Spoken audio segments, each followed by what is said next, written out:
Guerra no leste europeu.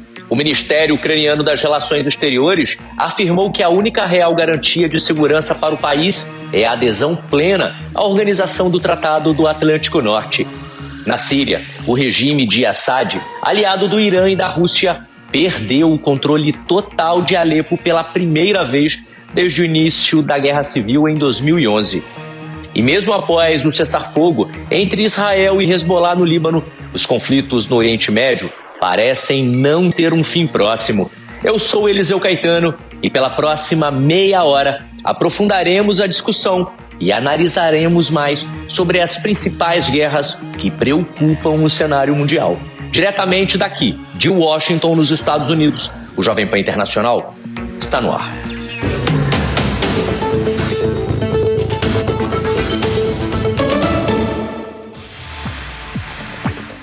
Os ministros das Relações Exteriores da OTAN se reuniram nesta semana em Bruxelas para uma série de discussões que podem influenciar o futuro da guerra na Ucrânia e o equilíbrio geopolítico global. Veja agora na reportagem de Bruna Milano. No centro das atenções está o pedido da Ucrânia para aderir à aliança militar, movimento que o governo russo considera inaceitável. Para Kiev, a entrada na OTAN é vista como a única garantia real de segurança a longo prazo. Mas a decisão é cercada por cautela, divisões internas na aliança e mudanças políticas iminentes, como a posse de Donald Trump nos Estados Unidos. O presidente ucraniano Volodymyr Zelensky reforçou a importância desse apoio durante a visita surpresa do chanceler alemão Olaf Scholz a Kiev nesta segunda-feira. Em coletiva de imprensa, Zelensky afirmou que os aliados da Ucrânia só podem garantir uma paz justa por meio da força, seja a força das armas, da diplomacia ou da cooperação internacional. Scholz, que anunciou um novo pacote de ajuda militar de 683 milhões de dólares, destacou que a Alemanha continuará sendo o maior apoio europeu à Ucrânia. Ele também reforçou que nenhuma decisão sobre a paz deve ser tomada sem a participação de Kiev, reafirmando o lema "Nada sobre a Ucrânia sem a Ucrânia". Mesmo com esses avanços, a posição da OTAN segue dividida. Países como Estados Unidos e Alemanha evitam assumir compromissos que poderiam arrastar o bloco para um confronto direto com a Rússia. O secretário-geral da OTAN, Mark Rutte, reafirmou que o processo de reaproximação da Ucrânia é irreversível, mas não mencionou prazos específicos para a adesão, refletindo as preocupações do bloco. Fontes diplomáticas indicam que qualquer gesto neste momento poderia ser visto como uma afronta à futura administração de Donald Trump, que assumirá a presidência dos Estados Unidos em janeiro. Trump, que já sinalizou dúvidas sobre a continuidade do apoio americano à Ucrânia, defende um acordo rápido entre Kiev e Moscou. No entanto, ele não detalhou como pretende atingir essa meta, o que aumenta a incerteza para aliados da OTAN. Enquanto isso, Kiev busca acelerar o recebimento de armas e sistemas de defesa avançados antes da transição política americana. Recentemente, a Ucrânia solicitou sistemas capazes de interceptar os novos mísseis hipersônicos experimentais da Rússia, como o americano THAAD e o Arrow, desenvolvido por Israel, mas ainda não obteve acesso a essas tecnologias. No campo de batalha, a situação é crítica. As forças russas avançam no leste do território ucraniano, utilizando ataques devastadores.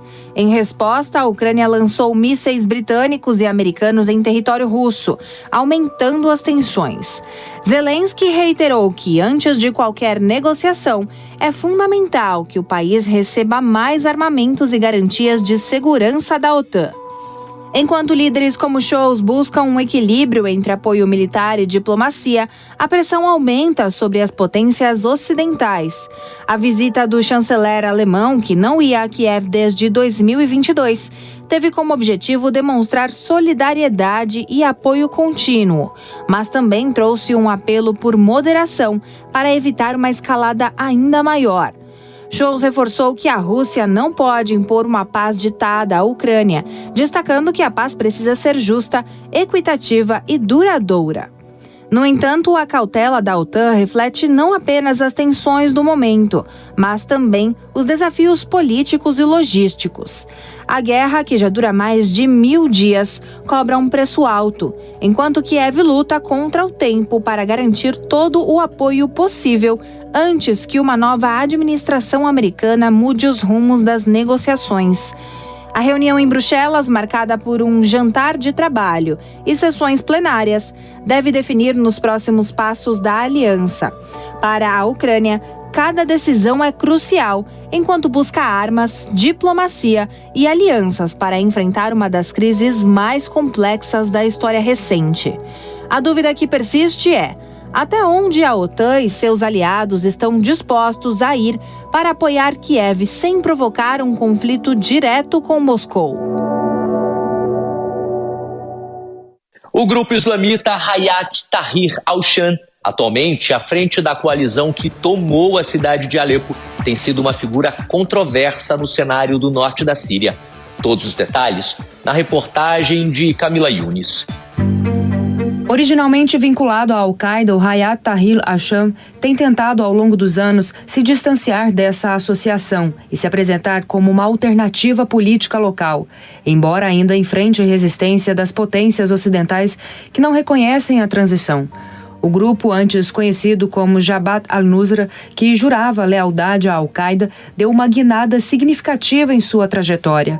Em janeiro de 2017, mudou oficialmente de nome e, segundo o International Crisis Group, iniciou uma série de confrontos com a Al-Qaeda e o Estado Islâmico em seus redutos.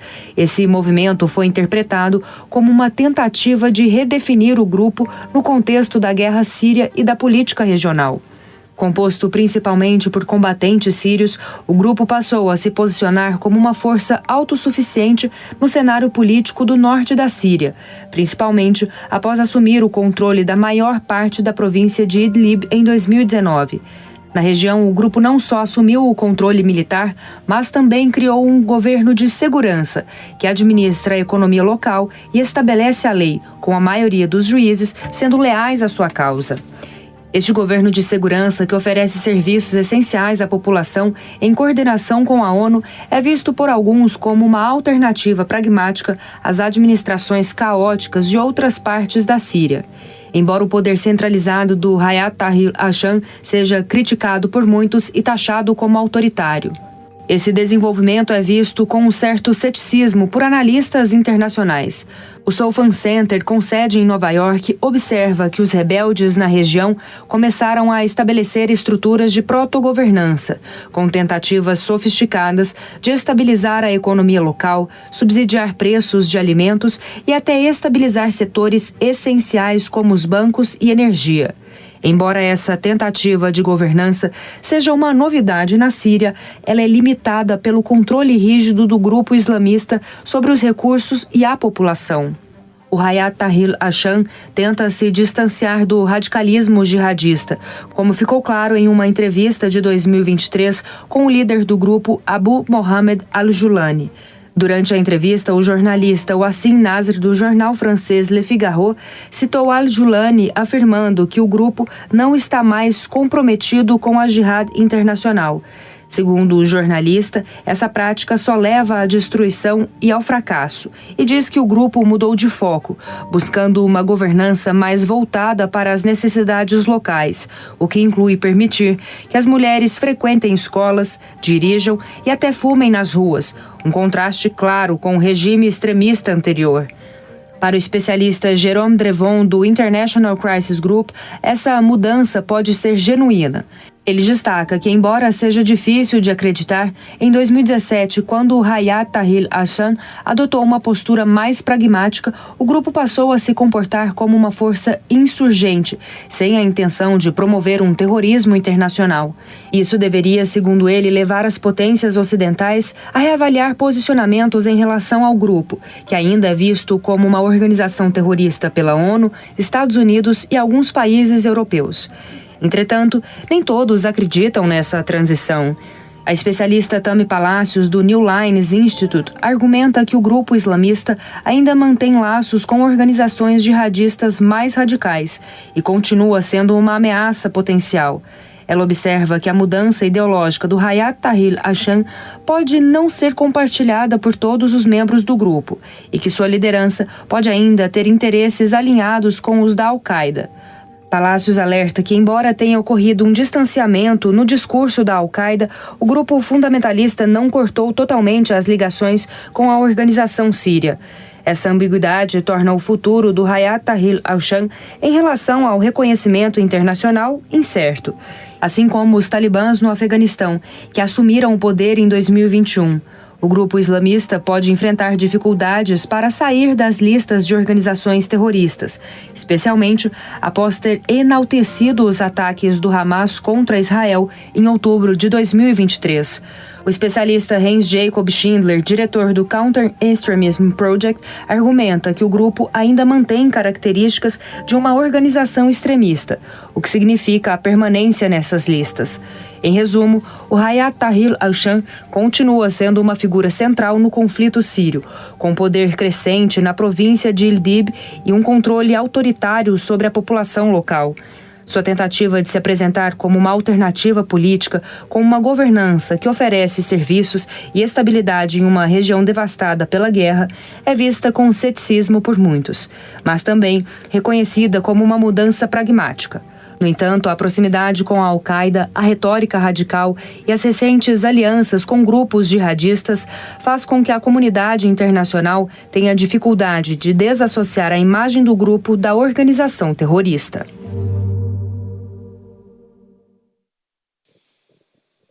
Israel lançou uma série de bombardeios no sul do Líbano, aumentando as tensões na região após ataques reivindicados pelo Hezbollah contra uma posição militar israelense. A reportagem é de Marcelo Matos. Este é o primeiro grande incidente desde o início de um cessar-fogo frágil que entrou em vigor na semana passada, encerrando 2 meses de um conflito devastador. De acordo com o exército israelense, os ataques miraram terroristas do Hezbollah, dezenas de lançadores e infraestruturas terroristas espalhados por diversas áreas no Líbano. O governo israelense exigiu que as autoridades libanesas cumpram sua responsabilidade de evitar ações hostis do Hezbollah, movimento político e armado pró-iraniano, que desempenha um papel dominante na política do Líbano. Os bombardeiros deixaram pelo menos 9 mortos no sul do Líbano. Segundo o Ministério da Saúde libanês, entre as localidades atingidas estão Ibá e povoados próximos à fronteira. O Hezbollah, por sua vez, confirmou que realizou disparos contra posições israelenses nas colinas ocupadas de Kfar Shuba, território disputado entre Líbano e Israel. O movimento classificou a ação como uma primeira resposta defensiva às alegadas violações da trégua por Israel. O primeiro-ministro israelense Benjamin Netanyahu rapidamente condenou o ataque do Hezbollah, chamando-o de uma grave violação do acordo de cessar-fogo. Em um comunicado, Netanyahu prometeu uma resposta contundente para proteger a segurança de Israel. Desde a entrada em vigor do cessar-fogo, o exército israelense vinha realizando ataques pontuais contra o que considerava violações do acordo, mas esta é a primeira resposta oficial do Hezbollah. O cessar-fogo mediado pelos Estados Unidos e pela França havia interrompido 2 meses de confrontos que deixaram milhares de mortos e deslocaram inúmeras famílias dos 2 lados da fronteira. O acordo estipula a retirada do exército israelense do Líbano em até 60 dias e o recuo do Hezbollah ao norte do rio Litani, cerca de 30 quilômetros da fronteira. Além disso, o pacto exige o desmonte das infraestruturas militares do movimento no sul do país. No entanto, a implementação do acordo enfrenta desafios. O presidente do parlamento libanês, Nabi Berri, aliado do Hezbollah, afirmou que Israel violou o cessar-fogo ao menos 54 vezes desde a sua implementação. Ele pediu ao Comitê de Supervisão da Trégua, composto por Estados Unidos e França, que intervenha urgentemente para garantir que Israel cumpra suas obrigações e retire suas tropas do território libanês. Enquanto isso, o Departamento de Estado americano declarou que, apesar dos incidentes, o cessar-fogo permanece tecnicamente em vigor. O porta-voz Matthew Miller destacou que há um mecanismo em andamento para investigar possíveis violações e trabalhar com as partes para evitar uma nova escalada. O contexto atual é agravado pelo histórico recente de conflitos. Em outubro de 2023, o Hezbollah abriu uma frente de apoio ao Hamas, em solidariedade ao ataque realizado contra o sul de Israel, que desencadeou a guerra em Gaza. Essa movimentação reacendeu tensões na fronteira entre Israel e Líbano, colocando em evidência o papel do Hezbollah como aliado estratégico do Irã e opositor declarado de Israel. Além disso, a comunidade internacional acompanha de perto o desenrolar da situação. O cessar-fogo, promovido como uma chance de estabilização, agora parece estar em risco, com temores crescentes de que uma escalada possa atrair outros atores regionais para o conflito. O Hezbollah, que combina seu papel militar com uma influência significativa no parlamento libanês, continua sendo um elemento central dessa dinâmica, muitas vezes desafiando a soberania do governo libanês. Por trás das tensões atuais está também a geopolítica mais ampla do Oriente Médio. Israel, com o apoio dos Estados Unidos, tem buscado neutralizar ameaças de seus vizinhos, enquanto o Hezbollah e o Irã aumentam sua influência na região.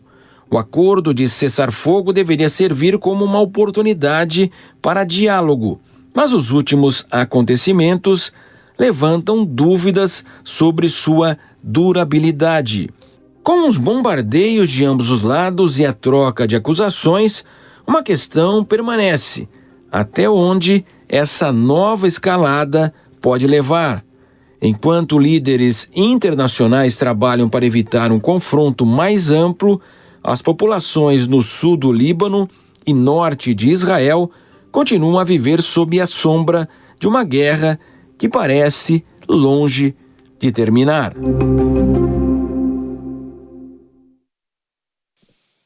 O cenário no Oriente Médio continua sendo marcado por intensos esforços diplomáticos e humanitários, com a comunidade internacional tendo que lidar com múltiplos desafios relacionados aos conflitos em Gaza e ao futuro da região. Mais detalhes na reportagem de David Tarso. Os Estados Unidos estão ativamente engajados na busca por um acordo de cessar-fogo em Gaza, além da libertação dos reféns mantidos pelo Hamas. Jack Sullivan, conselheiro de Segurança Nacional da Casa Branca, afirmou que, apesar dos progressos, ainda há um longo caminho a percorrer. Os Estados Unidos estão mantendo intensas conversas com os principais atores da região, incluindo o Hezbollah no Líbano, e há esforços contínuos para garantir que um cessar-fogo seja implementado de forma eficaz. Sullivan destacou que, embora o objetivo seja uma resolução pacífica para o conflito em Gaza e a liberação dos reféns, os desafios permanecem. Ele também elogiou o acordo de cessar-fogo com o Hezbollah no Líbano, destacando o compromisso dos Estados Unidos em garantir sua implementação. Recentemente, o ministro das Relações Exteriores de Israel, Gideon Saar, indicou que há sinais de progresso em direção à libertação dos reféns sequestrados pelo Hamas durante o ataque de 7 de outubro de 2023. Enquanto isso, a situação em Gaza se agrava a cada dia. A ONU classificou a crise como terrível e apocalíptica, com o secretário-geral Antônio Guterres fazendo um apelo urgente à comunidade internacional. Ele destacou que as condições em Gaza podem constituir crimes internacionais da maior gravidade, devido ao alto número de mortes e à crise humanitária em curso. Desde o início da guerra, mais de 44 mil pessoas morreram em Gaza e a fome e desnutrição atingiram níveis alarmantes. A ONU também alertou para o colapso total do sistema de saúde e as severas restrições à ajuda humanitária, com apenas uma fração da assistência necessária chegando ao território. Guterres condenou a falta de ação política e as dificuldades do envio de ajuda, afirmando que o bloqueio de Gaza não é uma crise logística, mas sim uma crise de vontade política. A população de Gaza, composta por cerca de 2,4 milhões de pessoas, está em situação desesperadora, com altos índices de amputações e um sistema de saúde completamente sobrecarregado.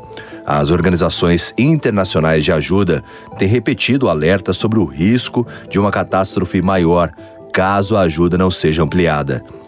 Em meio a esses desenvolvimentos, o presidente eleito dos Estados Unidos, Donald Trump, também se posicionou de maneira agressiva em relação à questão dos reféns.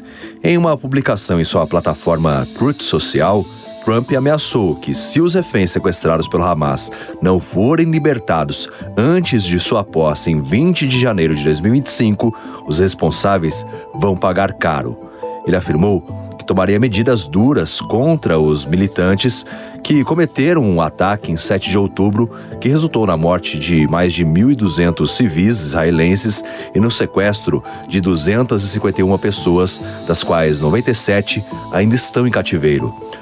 Trump reiterou seu apoio incondicional a Israel, embora também tenha expressado críticas ocasionais à forma como o primeiro-ministro Benjamin Netanyahu tem conduzido a ofensiva militar em Gaza.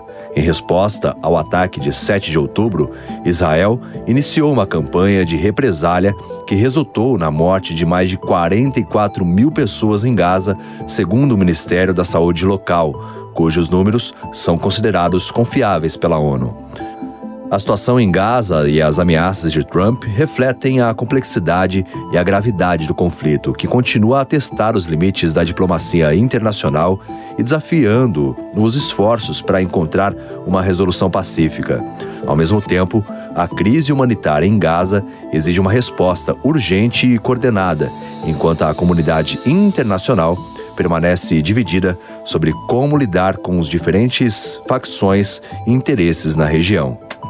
O caminho para uma solução duradoura no Oriente Médio parece cada vez mais distante, com os Estados Unidos e outras potências internacionais trabalhando para conter a escalada da violência e ajudar a aliviar a crise humanitária em Gaza.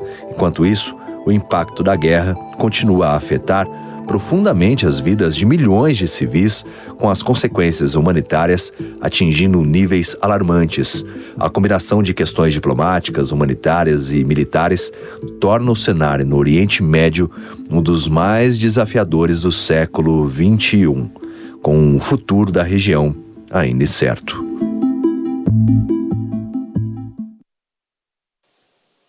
E para sabermos mais sobre o futuro da região, convidamos o cientista político André Last, especialista em Oriente Médio. Seja muito bem-vindo ao Jovem Pan Internacional, André. Eliseu, obrigado pelo convite. Eu acho que primeiro que a guerra que o Hezbollah travou com Israel, desde o dia 8 de outubro, no dia seguinte, jogando foguetes e mísseis antitanque no norte de Israel, ela se dá por uma tentativa do Hezbollah de fazer uma segunda frente para cansar o exército de Israel, para que o exército de Israel não conseguisse se bem suceder contra o Hamas. Foi uma estratégia. A estratégia utilizada pelo Hezbollah era fazer com que Israel se dividisse em várias frentes. Essa frente, os Houthis, através do Iêmen, tudo coordenado, financiado pelo regime iraniano, e a partir daí fazer com que Israel se cansasse, eventualmente desistisse e assinasse acordos de cessar-fogo, que não é acordo de paz, é acordo de cessar-fogo, numa condição mais positiva para esses grupos, que é o que eles chamam de eixo da resistência. E o acordo que Israel chegou com o Líbano ele se baseia na decisão do Conselho de Segurança da ONU 1701, que encerrou a Guerra do Líbano 2 em 2006, também entre o Hezbollah e Israel. Só que, na época, essa resolução ela nunca foi efetivada e enforçada e verificada de que ela estava acontecendo. Nos primeiros meses, sim, mas depois acabaram que violando essa resolução. Qual o problema da resolução 1701? Eram 3 elementos de verificação e de reclamo: Israel, o Líbano e a ONU. Então, uma vez por mês, eles se encontravam em algum lugar na fronteira, junto com a ONU mediando, eventualmente na mesma sala ou não, e cada lado dizia o que as suas reclamações em relação às violações do outro lado. Então, Israel não podia entrar no espaço aéreo libanês, e Israel entrava para poder recolher inteligência. O Líbano tinha que proibir o Hezbollah de descer com armas para baixo do rio Litani, que está a 40 quilômetros da fronteira norte de Israel, e mesmo assim o Hezbollah desceu. Então o Hezbollah começou a se armar, Israel começou a recolher inteligência, e ambos viam isso como uma grande violação. E não tinha nenhum outro elemento que pudesse garantir que a resolução ia ser cumprida. Esse acordo que aconteceu agora, depois de um ano de guerra, e milhares de foguetes foram lançados pelo Hezbollah, em torno de 20 mil contra Israel, mais de 100 mortos, Israel tendo atacado o Líbano pesadamente, inclusive Beirute, inclusive o norte do Líbano, destruindo prédios, atacando diversos alvos do Hezbollah.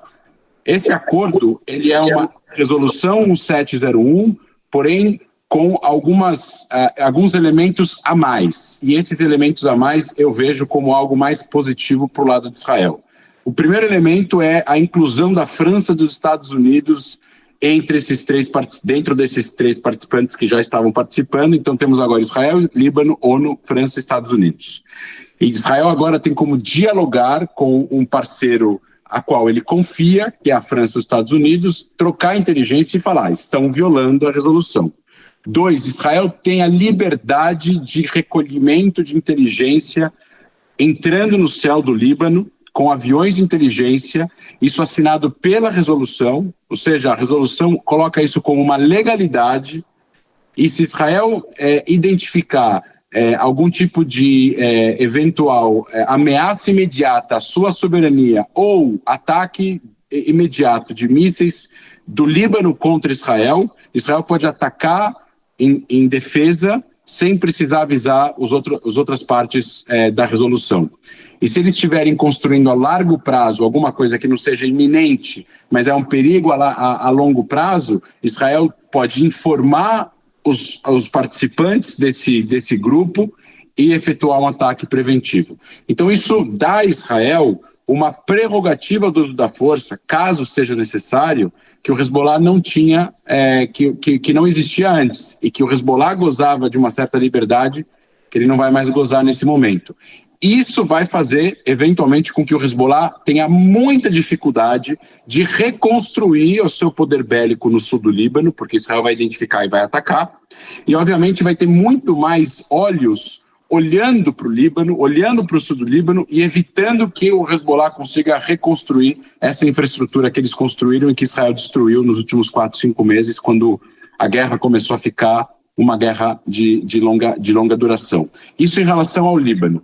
Terceira coisa também importante é que o Hezbollah perdeu o seu principal objetivo da guerra quando ele começou a travar essa guerra, que era ligar a frente norte com a frente sul. Eles queriam que uma resolução de cessar-fogo no Líbano contra Israel viesse junto com uma resolução de cessar-fogo em Gaza. E para isso eles tinham um objetivo com isso de linkar as duas guerras e de evitar que o Hamas fosse totalmente destruído ou que o Hamas fosse forçado a assinar uma resolução que fosse ruim para eles. Na mentalidade do Hamas e do Hezbollah, eles não estão lutando uma guerra contra a existência de Israel ou para destruir Israel. Eles estão lutando uma guerra pela sua própria sobrevivência como movimento de resistência, no caso, um grupo terrorista aos moldes que nós conhecemos aqui no mundo livre.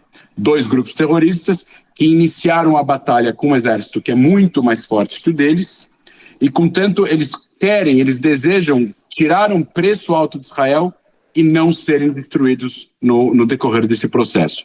e eles não conseguiram. O Hezbollah foi duramente atacado, eles estão num lugar de inferioridade, talvez eles nunca estiveram na história, desde 82, quando eles foram fundados.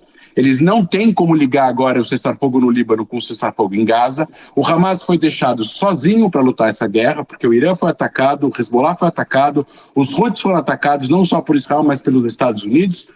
Conjunto da ópera, o que parecia ser 7 frentes contra Israel, passou a diminuir cada vez mais, e as ações militares e de inteligência que Israel fez, adicionado a isso o apoio internacional dos países importantes, e agora culminando com a eleição do Trump, fez o Irã ficar isolado, ele ser atacado 2 vezes por Israel, sendo que a última Israel destruiu praticamente toda a defesa aérea do país.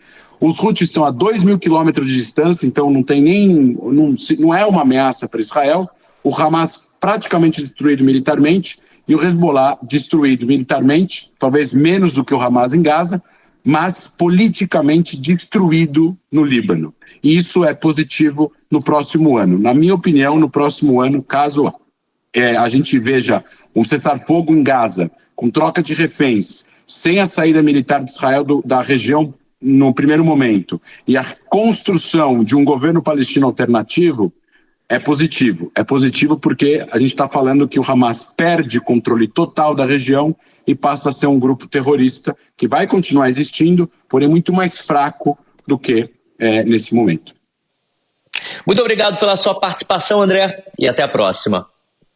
O Jovem Pan Internacional vai ficando por aqui. A nossa equipe segue acompanhando tudo o que acontece ao redor do mundo e nós temos mais um encontro marcado no próximo sábado. E claro, ao longo de toda a programação da Jovem Pan News. Muito obrigado pela sua companhia e até a próxima. A opinião dos nossos comentaristas não reflete necessariamente a opinião do Grupo Jovem Pan de Comunicação. Realização Jovem Pan News.